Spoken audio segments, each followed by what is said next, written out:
আমাদের সংস্কৃতি, আমাদের সংস্কার সর্বদা থাকবে আমাদের সাথে। ভারতের মহান গ্রন্থ আর কাব্যের সম্পূর্ণ সংকলন। সাবস্ক্রাইব করুন তিলক। মনে রেখো যে মন শরীরের একটি অংশ, ওর আত্মার সাথে কোনো সম্বন্ধ নেই। আত্মা যদি রথে বিরাজমান রথের স্বামী হয়, তাহলে মন শরীর রূপী মনের সারথি হয়। এই মনই ইন্দ্রিয়র ঘোড়াকে এদিকে ওদিকে চালিত করে। কখনো জুবানের আবেগ এই চঞ্চল মন মানুষকে এই বিভ্রান্তিতে ঢেলে দেয় যে ও সর্বশক্তিমান, ও সব কিছু করতে পারে। ও এখানকার রাজা, যার আগে প্রত্যেককে নত হওয়ার জন্য বাধ্য হয় আর যাকে প্রত্যেককে প্রণাম করে। যেইভাবে প্রদীপের নিচের আলোকে প্রদীপের নিচে লোকানো অন্ধকার দেখতে পায় না, ঠিক ওইভাবেই জুয়ান কালকে ওর পেছনে লোকানো বৃদ্ধকালকে দেখতে পারে না। যে কোনো প্রাণীরকে ওর মন জীবনের শেষ সময় পর্যন্ত ওর জাল থেকে বের হতে দেয় না। দড়ি দিয়ে বেঁধে ওকে ভিন্ন ভিন্ন ধরনের নৃত্য করাতে থাকে। আর কোনো প্রাণীকে একটুকু সময়ও দেয় না যে ও নিজের অন্তরে প্রবেশ করে নিজের আত্মাকে চিনুক। আর আত্মার ভেতরে পরমাত্মার প্রকাশ আছে, ওই পরমাত্মার সাক্ষাৎ করুক।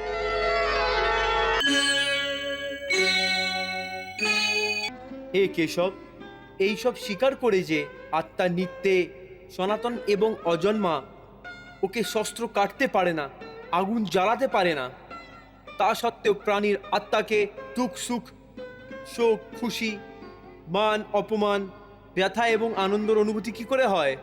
হে পার্থ, আমি এর আগেও তোমাকে বলেছি, সুখ দুঃখের অনুভূতি করা আত্মার না, শরীরের কাজ। কিন্তু কেশব, শরীরে দুঃখে বা পীড়া তখন হবে যখন শরীরকে কষ্ট পাবে বা শরীর কোথাও কেটে যায়। যেমন শরীর আগুনে জ্বলে যায় আর তার কারণে যেই ব্যথা হয় সেটা শরীরের ব্যথা। কিন্তু মান হানি হওয়ার জন্য যেই দুঃখ হয় অথবা সম্মান হলে আনন্দ প্রাপ্ত হয়, ওতে তো শরীরে কোনো আঘাত হয় না। ওই মান হানির দুঃখ, ওই অপকৃতির ব্যথা, সে তো আত্মাকেই হয় না। না অর্জুন, এই কীর্তি অপকীর্তি, মান অপমান, এই লাভ লোকসান, এই জেতার আনন্দ অথবা পরাজিত হওয়ার ব্যথা, এই সব কিছু আত্মার হয় না। এটা আত্মার কাজ না, এটা মনের দুষ্টুমি। মনের নাশটামি, এর কি অর্থ কেশব? পার্থ, প্রাণীর শরীরের একটি অদৃশ্য অঙ্গ হলো মন, যাকে দেখতে পাওয়া যায় না, কিন্তু ওটাই শরীরের সবচেয়ে শক্তিশালী অংশ। মনে রেখো যে মন শরীরের একটি অংশ, ওর আত্মার সাথে কোনো সম্বন্ধ নেই। আত্মা যদি রথে বিরাজমান রথের স্বামী হয়, তাহলে মন শরীর রূপী মনের সারথি হয়। এই মনই ইন্দ্রিয়র ঘোড়াকে এদিকে ওদিকে চালিত করে। কখনো জুবানের আবেগ এই চঞ্চল মন মানুষকে এই বিভ্রান্তিতে ঢেলে দেয় যে ও সর্বশক্তিমান, ও সব কিছু করতে পারে। ও এখানকার রাজা, যার আগে প্রত্যেককে নত হওয়ার জন্য বাধ্য হয় আর যাকে প্রত্যেককে প্রণাম করে। যেইভাবে প্রদীপের নিচের আলোকে প্রদীপের নিচে লোকানো অন্ধকার দেখতে পায় না, ঠিক ওইভাবেই জুয়ান কালকে ওর পেছনে লোকানো বৃদ্ধকালকে দেখতে পারে না। কিন্তু যখন শরীরের প্রদীপে জুয়ান শক্তির ঘি জ্বলে জ্বলে শেষ হতে থাকে আর প্রদীপের নিচে অন্ধকার বাড়তে থাকে, তখন মানুষেরা ঘাবড়িয়ে চিল্লাতে থাকে, আমি অসুস্থ।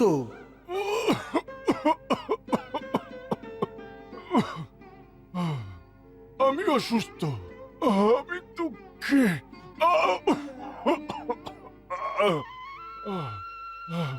আমি আমি মরছি, আমায় বাঁচাও। এই কাদার নাটকও মনি করে। হে অর্জুন, মানুষকে শব্দের অহংকারে মদিরা পান করিয়ে নেশাগ্রস্ত করে দেওয়াই খালি মন হয়। मन से बड़ा बहरूपी न कोई, पल पल रचता स्वांग निराले।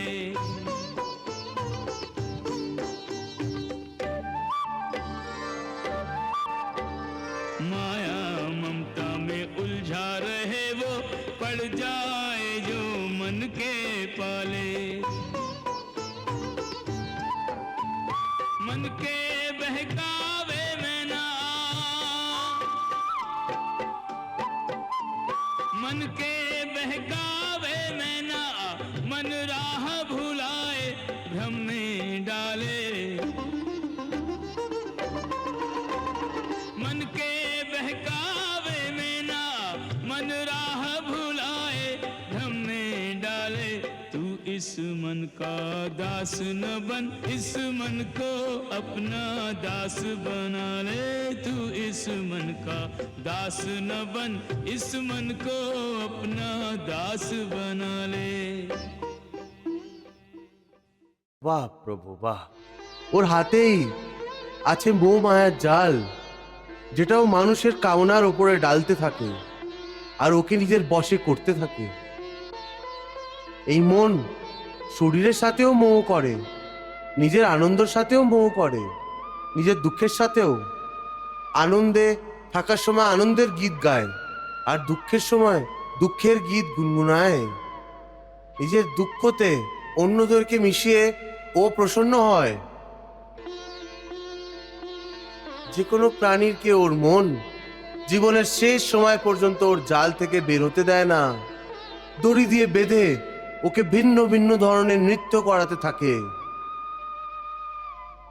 আর কোনো প্রাণীকে একটুকু সময়ও দেয় না যে ও নিজের অন্তরে প্রবেশ করে নিজের আত্মাকে চিনুক, আর আত্মার ভেতরে পরমাত্মার প্রকাশ আছে, ওই পরমাত্মার সাক্ষাৎ করুক।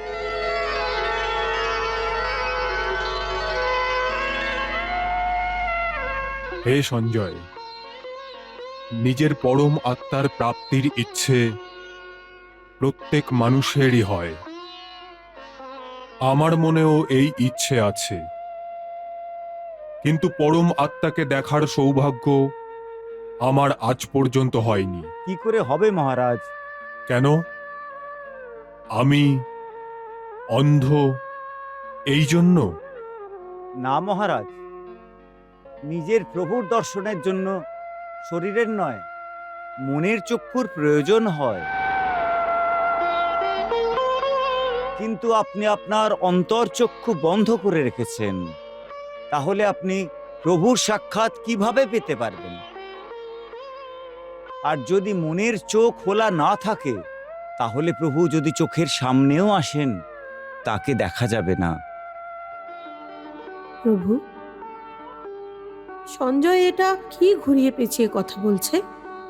যা ওর মনে হচ্ছে ওই সব কিছু স্পষ্ট রূপে কেন বলছে না? দেবী, সঞ্জয় ঈশ্বরের উপরে বিশ্বাস রাখে, ও ভগবান শ্রীকৃষ্ণের ভক্ত, আর অন্যদিকে ও মহারাজ ধৃতরাষ্ট্রের সেবক।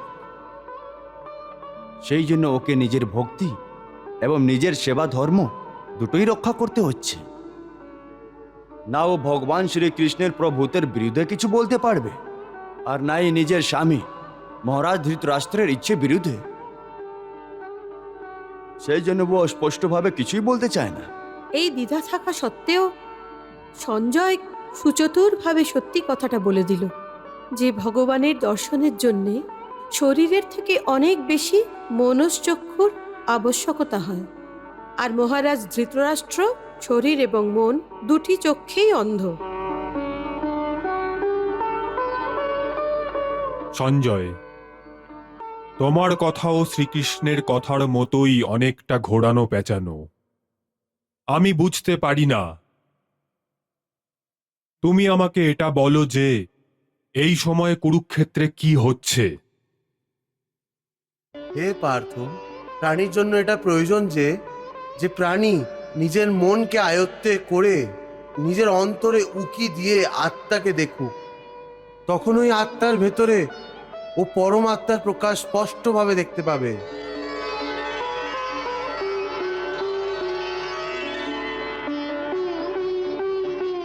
ওটাকেই পরমাত্মার সাক্ষাৎ বলা হয়। তুমি তো বলছো যে নিজের আত্মাকে উকি দিয়ে নিজের আত্মাকে আর ওই আত্মায় প্রকাশিত পরমাত্মাকে চিনতে চেষ্টা করো। অর্থাৎ আত্মা থেকে আলাদা অন্য কেউ আছে যে আত্মাকে চিনতে পারবে। এটা কাকে বলছো যে আত্মাকে চেনো? কে চিনতে পারবে ভেতরের আত্মাকে? তোমার মন। মন? হ্যাঁ, তোমার মন। কিন্তু তুমি তো বলো যে মন মায়াজালে ফাঁসিয়ে দিয়ে প্রাণীকে অনেক নৃত্য করায়, তাহলে আত্মা ওই পরমাত্মার দিকে কেন নিয়ে যাবে? তুমি ঠিক প্রশ্ন করেছো অর্জুন। এটার উত্তর এই যে যতক্ষণ তুমি তোমার মনকে বিষয়ের এবং অধীনে থাকতে দেবে, ততক্ষণ ও তোমাকে নৃত্য করাতে থাকবে। হে পার্থ, মানুষের শরীর একটি রথের মতো।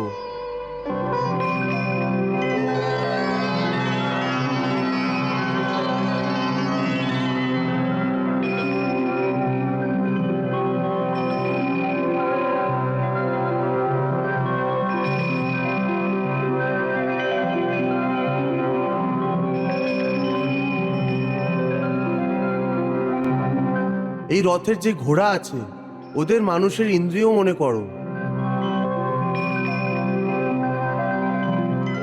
যেমন চোখ, নাক,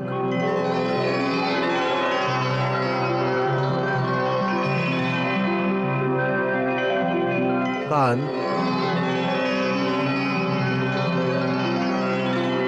মুখ,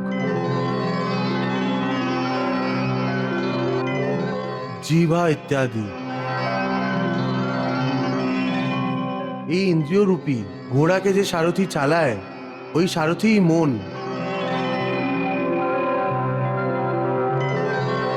আর ওই রথে যে বসে আছে, যে ওই রথের স্বামী, ওই আত্মা।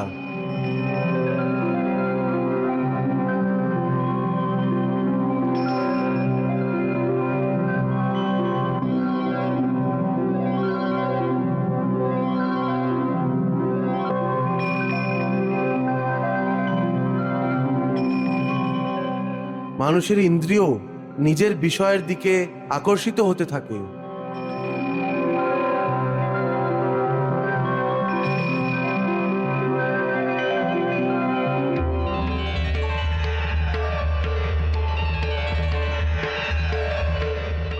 আর ওর মন ইন্দ্রিয়দের, ওর বিষয়দের দিকেই দৌড়াতে থাকে।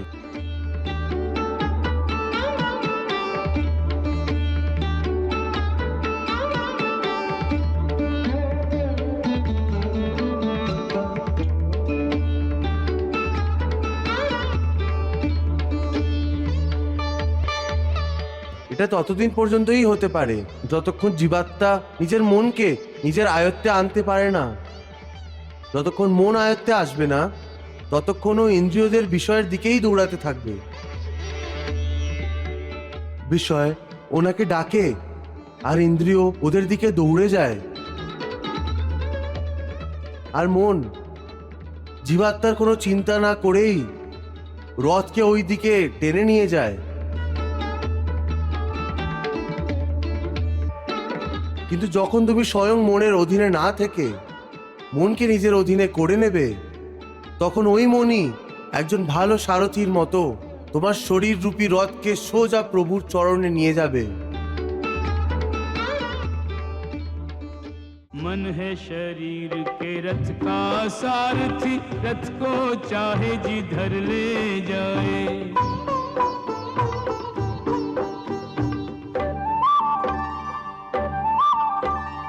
इंद्रियां हैं इस रथ के घोड़े, घोड़ों को विषयों की ओर भगाए। आत्मा और शरीर के मध्य में, आत्मा और शरीर के मध्य में ये मन अपने खेल दिखाए।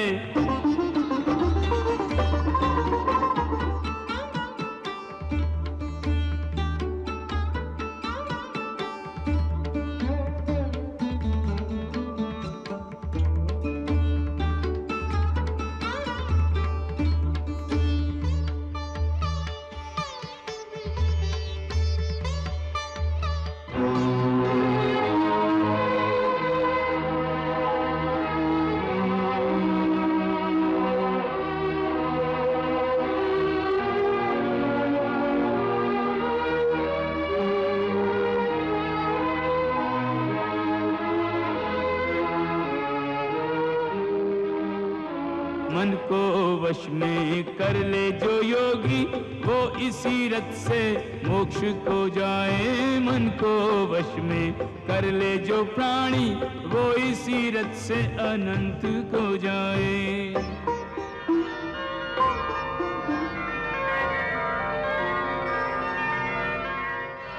সেই জন্যই আমি বলেছিলাম যে কে মনেব মনুষ্যানাম কারণ বন্ধন মোক্ষেও, অর্থাৎ যদি মন তোমার স্বামী হয় আর তুমি ওর অধীনে আছো তাহলে ও তোমাকে মায়ার বন্ধনে বাঁধতেই থাকবে। আর যখন তুমি মনকে আয়ত্তে এনে নেবে আর ওর স্বামী হয়ে যাবে তখন ওই মনই তোমাকে মোক্ষের দ্বার অবধি নিয়ে যাবে। হে মধুসূদন, এটা বলা তো অনেক সহজ। মনে আয়ত্তি আনার চেষ্টা কর, মনের স্বামী হয়ে যাও, কিন্তু এটাই তো সব থেকে বেশি কঠিন কাজ। হে কেশব, মন তো বায়ুর মতন চঞ্চল। যেইভাবে বায়ুকে আয়ত্তি আনা কোনো মতেই সম্ভব না, ওইভাবেই এই চঞ্চল মনকে নিজের অধীন আনা একদম কঠিন কাজ। হে অর্জুন, তুমি যা বলছো তা সত্যি যে মন অত্যন্ত চঞ্চল, ওকে নিজের আয়ত্তে করা অনেক মুশকিল কাজ। মুশকিল না জানার্দন, অসম্ভব। না অর্জুন, মুশকিল অবশ্যই হয় কিন্তু অসম্ভব না। তুমি বলতে চাও যে মনকে বশে করা কোনো রাস্তা অবশ্যই আছে? অবশ্যই আছে। কি রাস্তা কেশব? असंशयम महाबाहो मनो दुर्निग्रहम चलम अभ्यासेन तु कौन्ते वैराग्येण च गृहते। অর্থাৎ মনকে আয়ত্তে আনার জন্য ওর উপরে দুটো তলোয়ার দিয়ে প্রহার করতে হয়। একটি তলোয়ার অভ্যাসের আর দ্বিতীয় তলোয়ার বৈরাগের। অভ্যাস এবং বৈরাগ্য? হ্যাঁ, অভ্যাস এবং বৈরাগে। দেখো অর্জুন, অভ্যাসের অর্থ হলো ক্রমাগত অভ্যাস। মনকে যে কোনো একটি কাজে লাগিয়ে দাও, ও ওখান থেকে পালিয়ে যাবে। ওকে ধরে আনো, ও আবার পালাবে, ওকে আবার ধরো। এরম বারবার করতে হবে। যেমন ঘোড়ার নবজাত শিশু একটি মুহূর্তের জন্য স্থির থাকে না, প্রত্যেক মুহূর্তে এদিকে ওদিকে দৌড়াতে থাকে।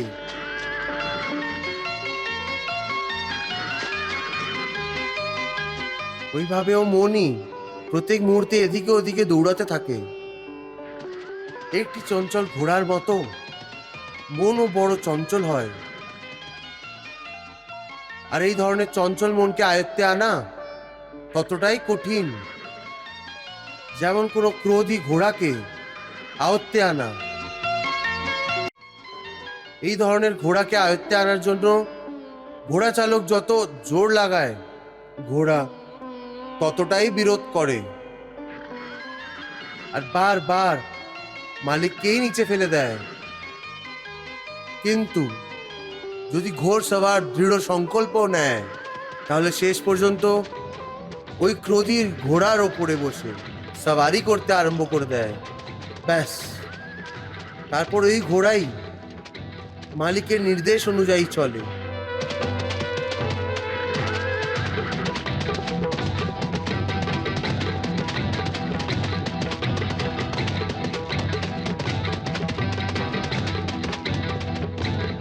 ওইভাবেই মনকেও নিয়ন্ত্রণের দড়ি দিয়ে বেঁধে বারবার নিজের রাস্তায় টেনে নেওয়া হয়।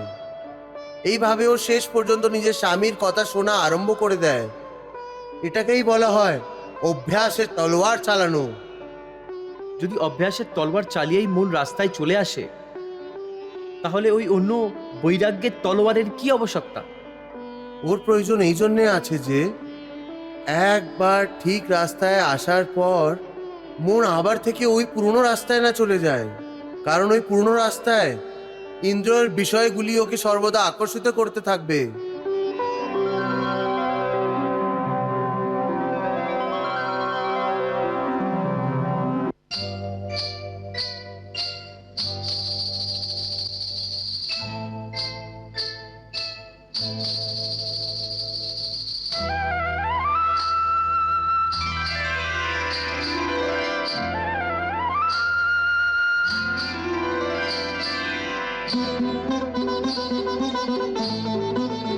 মিথ্যে, ভোগ, বিলাস আর কামের তৃষ্ণা ওকে আবার নিজের দিকে টানতে পারে। সেই জন্য মনকে এটা বোঝার প্রয়োজন আছে যে যে ওই সমস্ত বিষয় ভোগ মিথ্যে পার্থ, অসার আছে যোগ মায়ার মাধ্যমে উৎপন্ন হওয়া মোহের ব্রহ্ম। মন যখন এই সত্যিকে বুঝে যাবে তখন আর ওর বিষয়ের প্রতি মোহ থাকবে না, বরং ও বৈরাগী হয়ে যাবে। আর এটাই বৈরাগের তলোয়ারের কাজ আছে, যে ও বিষয়ের মোহকে কেটে মনকে সন্ন্যাসী বানিয়ে দেয়। मोह से विमोहित जब बुद्धि तेरी भली भांति मोह रूपी दल दल को पार कर जाएगी। लोक परलोक से संबंधित भोगों के प्रति तब तेरे मन में विरक्ति भर जाएगी। वासना की वासना रहेगी तेरे पास तनिक, मन स्थिर हो जाएगा, कामना मर जाएगी रे अर्जुन। मन के स्थिर होने पर आत्मा ये परमात्मा रूपी सागर में उतर जाएगी, परमात्मा रूपी सागर में उतर जाएगी। প্রভু, বিষয়ের জ্ঞান তো মানুষ তার ইন্দ্রিয়র মাধ্যমেই পেয়ে থাকে, আর ভগবান শ্রীকৃষ্ণ বিষয়ের মোহকে ত্যাগ করার কথা বলছেন। তাহলে কি মনুষ্য ইন্দ্রিয়র ব্যবহার করাই ছেড়ে দেবে?